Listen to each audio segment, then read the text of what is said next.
আজ মনে চেয়েছে আমি হারিয়ে যাব আমি তোমার সাথে, সেই অঙ্গীকারে রাখি পরিয়ে দিতে কিছু সময় রেখো তোমার হাতে। হ্যাঁ, আমরা হাতে সময় নিয়ে কিন্তু বেরিয়ে পড়েছি গন্তব্য সোহারের দিকে। এই যে দেখতে পাচ্ছ, এটা হচ্ছে সোহার গেট, অর্থাৎ আমরা সাহামেদা কি সোহারের দিকে রওনা দিয়েছি। অলরেডি গাড়িতেই আছি। আমার কোলে কে আছে? রাহামণিকে সবাই হাই হেলো করে দাও, একটু ভালোবাসা দিয়ে দাও। আর আমার বান্ধবীরা কি করেছে? ওরা হচ্ছে নামাজ পড়তে গেছে, এই জন্য আমি বসে আছি, সাথে একটু ক্যামেরাবন্দি করে নিলাম নিজেকে। বসে বসে কী করবো বলো তো, হাতে ক্যামেরা ছিল, তাই তোমাদেরকে হাই হ্যালো করে দিলাম, একটু সামনেও চলে আসলাম। আর দেখতে দেখতে কিছুটা শপিং করতে করতে সন্ধ্যা হয়ে গেল। চা হবে না সেটা কি করে হয়, দেখতে পাচ্ছ একদম বিন্দাস একটা চমৎকার একটা চা নিয়ে বসে পেরেছি। চাটা যে কি ভালো ছিল, মশলা চা যেটাকে বলে। উফ, শান্তি হয়ে গেল। আমার এক্সপ্রেশন দেখে তোমরা বুঝতেই পারছো চাটা কত ভালো হয়েছিল। আর চায়ের সাথে টা থাকবে না সেটা কি করে হয়? আরে বাঙালি বলে কথা, আমাদেরকে অল্পতে পেট ভরে বাপু। দেখতেই পাচ্ছ পরোটা নিয়ে বসেছি, চা তো আছেই, সাথে ছিল চিকেন কারি, তারপরে ছিল একটা ডালটা এত ভালো হয়েছিল, চিকেন কারিটাও ভালো ছিল। দেখে লোভ লাগছে কিনা বলো, তার পরোটার সাথে না, পরোটাগুলো এত ভালো হয় রেস্টুরেন্টের, কি বলবো। তো না খেয়ে পারি না। আর ভর পেটটাকে একটু শান্তি করে কি করলাম, আমরা আবার বেরিয়ে পড়লাম মল মার্টের উদ্দেশ্যে। নামটাও দেখিয়ে দিলাম, এখানে বেশ ভালো ভালো জিনিসপত্র পাওয়া যায়। আর আমাদের ভাবি কী করেছে, দেশে যাচ্ছে সেজন্য শপিং করছে, তারকে সঙ্গ দেওয়ার জন্য আমরাও বেরিয়ে পড়লাম শপিং করতে। ঠিক আছে, একা একা শপিং করার মধ্যে কোনো মজা আছে বলো তো বাপু? তো আমরাও ওনাকে সঙ্গ দিতে দিতে গাড়ি ভর্তি করে শপিং করে ফেলেছি।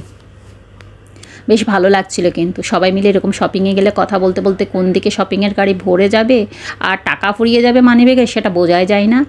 তো ফুটবল খেলার সিজন চলছে, বিশ্বকাপ বলে কথা, সেজন্য এখানে থিম রাখা হয়েছে। দেখতে পাচ্ছ সবাই আছে এখানে, সব খেলোয়াড়রা আছে এখানে। তো এই দেখো, আমার সবচাইতে প্রিয় কর্নার হচ্ছে ফুলের কর্নারটা, যে না আমার কি যে ভালো লাগে কি বলবো, না দেখিয়ে পারি না। তো সোজা আমরা উপরে উঠে গেলাম, উপরের মধ্যে হচ্ছে রেডিমেড জিনিসগুলো ছিল। ওখান থেকে সোজা কি করলাম, এটা পরের দিনকার ভিডিও। আমরা ভাবিকে দেখতে গিয়েছিলাম, অর্থাৎ ডাক্তার ইয়াসমিনকে আমরা দেখতে গিয়েছিলাম। ভেবেছিলাম ডাক্তার ইয়াসমিনকে আমরা সারপ্রাইজ দেবো, উল্টো বাপু উনি আমাদেরকে সারপ্রাইজ দিয়ে বসলো। উনি এত কিছু বানিয়ে বসে আছে। উনি বলেছে আমি আন্দাজ করতে পেরেছি তোমরা শয়তানরা যে আমাকে দেখতে আসবে, এটা আমি জানতাম। তো উনি দেখো কি কি করেছে। প্রথমে দেখতে পাচ্ছ পরোটা আছে, তারপর পায়েস করেছে, পায়েসটা এত ভালো হয়েছিল, হেভি হয়েছিল, মমতাজ বাবির হাতের পায়েস। তারপরে সমোসা করেছে, নিমকি করেছে, তারপর করেছে কি পরোটা করেছে, সেটা তো বললামই। আর ওনার হাতে চা তো থাকবেই। আর কি করেছে দেখো, হালিম করেছে। হালিম কে কে পছন্দ করে হালিম বলো তো? উফ, দুর্দান্ত হয়েছিল। এত সুন্দর করে উনি সার্ভ করেছে, দেখার আগে মনটা ভরে গেল। আর পেটটা তো ভরেইছে। আর সে রাত্রেবেলা আর কিছু খাওয়া দাওয়া হয়নি বাপু, সোজা বিছানায় পড়েছিলাম। আর এত কিছুর পাশাপাশি ছিল ওনার হাতের চা। আমি আগেও বলেছি অনেকগুলো ভিডিওতে, ওনার হাতের চা ছাড়া যেন আমাদের আড্ডাটা জমবেই না। তো চাটা ছিল, কেমন হয়েছে চাটা বলো তো? আচ্ছা যাই হোক, ওখান থেকে আমরা কি করলাম, একটুখানি ছাদে গেলাম, অর্থাৎ ডাক্তার ইয়াসমিনের ছাদে গেলাম। ছাদে গিয়ে একটু রাতের পরিবেশটা এনজয় করলাম, একটু ক্যামেরাবন্দি করলাম। আসলে রাতের আকাশে না মিটিমিটি তারার সাথে কথা বলতে কী যে ভালো লাগে, কিন্তু মিটিমিটি তারাদের সাথে কথা বলার মতো সেই সময় তো আমাদের হাতে ছিল না। আমরা যে চারজন ছিলাম তাদের মধ্যে কথা বলে কথা শেষ হয় না, আর মিটিমিটি তারার সাথে কী কথা বলবো। দেখো ওমানের সেই রাত্রেবেলার ভিউ, চারিদিকে ঝলমল লাইট, কী যে ভালো লাগে বলো। কিন্তু বেশ গরম ছিল, ওয়েদার তেমন একটা ভালো ছিল না বলে আমরা বেশিক্ষণ থাকিনি, ওখান থেকে নেমে পড়েছি। নেমে কোথায় গেছি সেটাও তোমাদেরকে দেখিয়ে দেব। আমাদের না ননস্টপ চলতেই থাকে, আমাদের এই যে ঘোরাঘুরি আড্ডা মাস্তি এগুলো কখনো বন্ধ হবে না। রাতের অন্ধকারে কি করে ফেললাম, এই যে দেখতে পাচ্ছ আমি একটা বাবুর সাথে বেরিয়ে পড়লাম, ওর হুন্ডিতে করে একটুখানি ঘুরতে বেরিয়ে পড়েছি, দেখেছো? সেটাও ক্যামেরাবন্দি করে নিলাম। অতটা ভালোভাবে দেখা যাচ্ছে না, তারপরেও আমি ক্যামেরাতে যতটুকু পেরেছি তোলার চেষ্টা করি। আর এই বাড়িটা না এত ভালো ছিল, এত সুন্দর ছিল, ভালো বলছি, সুন্দর ছিল কি বলবো। আমরা পরে কখনো যখন যাব দিনের বেলাতে তখন দেখাবো। আর রাহামণিকে দেখো, চোখগুলো ছোটো করে ফেলেছে। কেন হচ্ছে, ফ্ল্যাশ লাইট দিয়েছি, ও চোখে লাগছিল সেজন্য। আর এটা কি দেখাচ্ছি দেখো, খেজুর ধরেছে, তাও মাটির নিচে। ভাবা যায়? তোমরা কি কখনো দেখেছো এভাবে খেজুর গাছ একদম নিচে মাটিতে ঝুলে পড়ে গেছে, সেখান থেকে নিয়ে আমরা খাচ্ছি। কি সুন্দর না বলো, কালারটা দেখো, জাস্ট কালারটা দেখো, একদম মাটিতে ছুঁয়ে পড়েছে এই খেজুরগুলা। কি যে সুন্দর, কি বলবো, পুরোটা ভালোভাবে দেখানো হয়নি কেন বলো তো, রাত্রেবেলা অন্ধকারের মধ্যে অতটা ভালোভাবে দেখা যাচ্ছে না, ফ্ল্যাশ লাইট দিয়ে যতটুকু পেরেছি ভিডিওটা করার চেষ্টা করেছি। আর আমরা কিন্তু রাত্রেবেলা দিনের বেলা ছাড়িনি, খেয়েই নিয়েছি খেজুর, বুঝেছো, লোভ সামলাতে পারিনি, কী করবো। তো চেষ্টা করেছি অন্ধকারের মধ্যে তোমাদেরকে দেখানো, কিন্তু ভালোভাবে দেখা যাচ্ছে না। দেখেছো, ইঁদুরের মতো খেয়ে ফেলেছি, কুটকুট করে খেয়ে নিয়েছি। এরকম করে বেঁধে দিয়েছে যাতে পশু পাখিরা খেতে না পারে।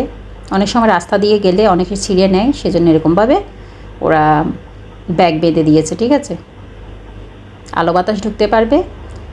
আর এটা হচ্ছে পরের দিনকার ভিডিও, আমি মাছের রেসিপিটা করেছিলাম, সেটা তোমাদের সাথে একটুখানি শেয়ার করলাম। এই মাছটা খেতে ভীষণ ভালো লাগে, তবে কি নাম সেটা আমি জানি না, সামুদ্রিক মাছ, ওমানি মাছ, ফ্রেশ একদম তাজা মাছ, ওটা নিয়ে এসছে। আর ওটা সর্ষে বাটা দিয়ে করলে ভীষণ ভালো হয়। আমি ভাবলাম তোমাদের সাথে রেসিপিটা একটু দেখিয়ে দিই, শেয়ার করে দিই। দেখতে পাচ্ছ এখানে সর্ষেটা পেস্ট করাই ছিল, সর্ষেটা মানে পাউডার করা ছিল, ওটা নিয়ে নিয়েছি আমি, আর সাথে কাঁচা লঙ্কা, এটা একসাথে পেস্ট করে নেব। আর পেঁয়াজটাও পেস্ট করব, আর টমেটোটাও পেস্ট করে নেব, সব কিছু পেস্ট করে তারপর রান্নাটা করব। কি ভীষণ ভীষণ ভালো হয়। তার আগে কি করব বলো তো, নুন দিয়ে, হলুদ দিয়ে আর লঙ্কা গুঁড়ো দিয়ে মাছটা মেখে নেব, সামান্য পরিমাণে লেবুর রসটা দেব, ম্যারিনেট করে এটা আমি 10 থেকে 15 মিনিট রেখে দিয়েছিলাম। তারপর এটা আমি ফ্রাই করে নেব, হালকা ফ্রাই করলে মাছটা খেতে ভীষণ ভালো হয়। এমনিতে খাওয়া যায়, কিন্তু ফ্রাই করলে টেস্টটা আরও বেশি ভালো হয়। এটাই জাস্ট দেখতে পাচ্ছ, সুন্দর করে ভাজাভুজি করে নিয়েছি, অতটা ডিটেলসে দেখায়নি। কড়াই অলরেডি বসিয়ে দিয়েছি, ফোড়ন দিয়ে দিয়েছি। আমার ফোড়ন ছাড়া খেতে ভালো লাগে না, তোমাদের কেমন লাগে জানি না, তবে আমি জিরা ফোড়নটা দিয়ে থাকি। জিরা ফোড়নটা যখন দিলাম, ওটা ফুটে উঠলো, তারপর আমি পেঁয়াজের পেস্টটা দিয়ে দিয়েছি। হ্যাঁ, এরপর নাড়াচাড়া করে নিলাম। পেঁয়াজটা যখন কালারটা চেঞ্জ করে দেবে, তারপর লবণটা অ্যাড করে দিলাম, পরিমাণ মতো দেবে, স্বাদ মতো। তারপর আদা রসুনের পেস্টটা দিয়েছে। আদা আর রসুন আমি একসাথে পেস্ট করে রাখি, আলাদা আলাদা করে করি না, মাঝে সাঝে আলাদা করেও করে রাখি, যখন সময় থাকে না তখন একসাথেই করে রাখি। হ্যাঁ, এরপর আমি টমেটোর পেস্টটা দিয়ে দেবো। এখানে মিডিয়াম সাইজের একটা টমেটো নিয়েছি, আর সেটা পেস্ট করে নিয়েছি। টমেটো দিলে, পেস্টটা করে দিলে কালারটা ভীষণ ভালো হয়। আর টমেটোর যখন কাঁচা স্মেলটা চলে যাবে, তখন যে কাঁচা লঙ্কা আর সর্ষে বাটার পেস্টটা করে রেখেছিলাম, সেটাও দিয়ে দিলাম। সেটাও একটুখানি নাড়াচাড়া করে নেব। দেখতেই পাচ্ছ তেলটা উপরে ভালোভাবে ভেসে উঠেছে। এই পর্যায়ে গিয়ে আমি মশলাগুলো দিয়ে দেবো।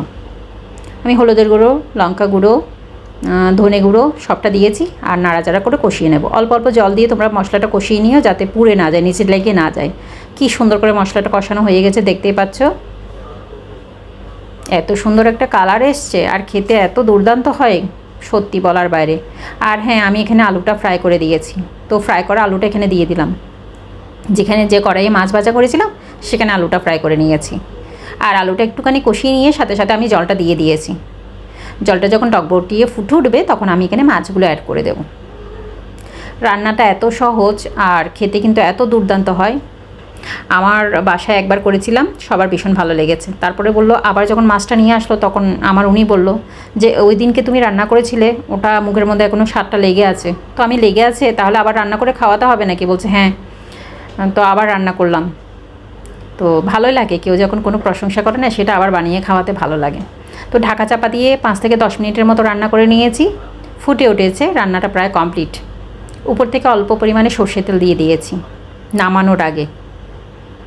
সর্ষের তেলটা অবশ্যই দিও, ভীষণ ভালো হয়। তো একটু সাজিয়ে গুছিয়ে দেবো না, সেটা কি করে হয়। আর হ্যাঁ, এটা বলেছিলাম দুপুরের মেনু, তো দুপুরে আরও সাথে অনেক কিছুই ছিল। একে একে বলছি কী কী ছিল। প্রথমে দেখতে পাচ্ছ ভাত নিয়েছি, লেবু দিয়ে এলাম, একটু সাজিয়ে নিলাম আর কি। আর সে মাছটাও দেখতে পাচ্ছ, এখানে মাছের একটা প্লেট আছে। আর হচ্ছে আমি একটা সবজি রান্না করেছি, আমার বাসায় সবজি থাকবেই। তো সবজি রান্না করেছি কি বলো তো, শুটকি দিয়ে, ছুরি শুটকি দিয়ে, বেগুন আর ঝিঙে দিয়ে রান্না করেছি, হেভি হয়েছিল। আর এটা কি বলো তো, এটা হচ্ছে মাছের ভর্তা। যে মাছটা ফ্রাই করেছিলাম, ওখান থেকে কয়েকটা মাছ রেখে দিয়ে একটুখানি ভর্তা করে নিয়েছি। আর এটা দেখতে পাচ্ছ ডাল, মানে একদম মিক্সড ডাল যেটাকে বলে সেটা। আর এটা হচ্ছে পালং শাকের ভর্তা, ভর্তা বলতে পারো অথবা পালং শাক বলতে পারো, জল ছাড়া। আমি রসুনের মধ্যে এটা ভেজে নিয়েছি। তো কেমন হয়েছে আমার দুপুরের মেনুটা? 3 দিনের ছোট ছোট ভিডিওগুলো দিয়ে আমি একটা বড় ভিডিও বানানোর চেষ্টা করেছি। আশা করি তোমাদের ভালো লাগবে। ভালো লেগে থাকলে যারা নতুন চ্যানেলটি সাবস্ক্রাইব করে পাশে থেকে আর পুরনো বন্ধুরা একটা লাইক করে দিও, একটা হাইপ করে দিও, আর একটা মিষ্টি কমেন্ট আমার জন্য ছেড়ে দিও। ততক্ষণ পর্যন্ত এই প্রীতি সিম্পল লাইফ থেকে তোমাদের সবাইকে স্বাগতম জানিয়ে আর টাটা বাই বাই জানিয়ে আমি আজকের ভিডিওটা এখানে শেষ করলাম। আবার দেখা হবে নতুন কোনো ব্লগ ভিডিও বা রান্নার ভিডিও নিয়ে। তোমরা নিজেদের খেয়াল রেখো। টাটা বন্ধুরা।